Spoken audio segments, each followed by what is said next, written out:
একজন তরুণ উদীয়মান বিপ্লবী নেতা শরীফ ওসমান হাদি, তার কি অপরাধ?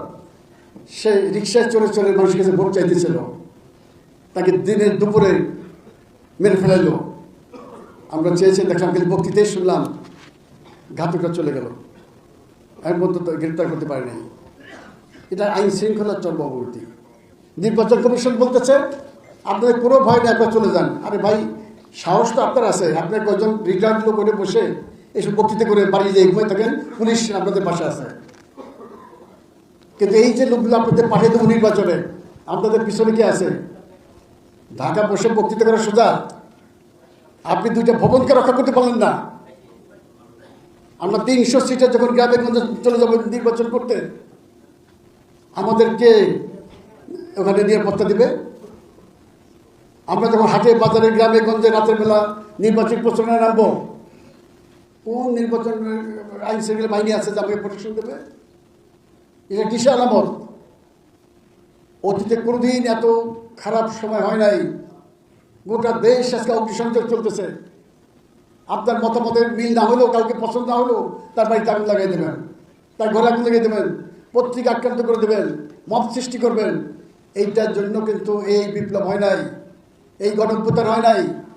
একটা সরকার চলে গেছে, আমরা মনে করেছিলাম যে ভালো দিন আসবে, ক্রমিক খারাপ দিন আসছে। সাইকেও খুলতে একজন গুলিবিদ্ধ করা হয়েছে। এইখানে এই সমস্ত মধ্যে আমরা নির্বাচনের জন্য আজকে প্রার্থী ঘোষণা করতেছি। যাবৎ 2টি পত্রিকা প্রথম সমস্ত লুটপাট করলো, ভাঙাচোরা করলো, তছনছ করলো, অবশেষে অগ্নিসংযোগ করলো।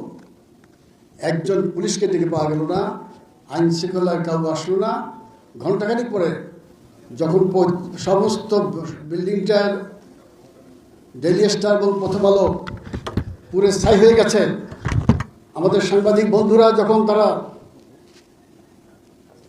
জীবন বিপন্ন করে ছাদে উঠে গেছেন, বাঁচার জন্য আকুতি করছেন, চিৎকার করতেছেন,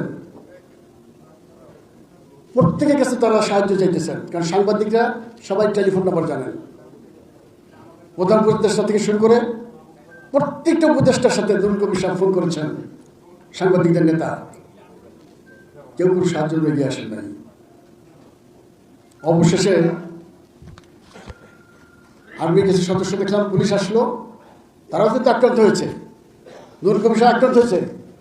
তারপরে কোনোরকম করে আগুনটা নিভে সাংবাদিকদের প্রাণে আমরা রক্ষা করতে পেরেছি, কিন্তু ভবন 2টা রক্ষা করা যায়নি। কেমন?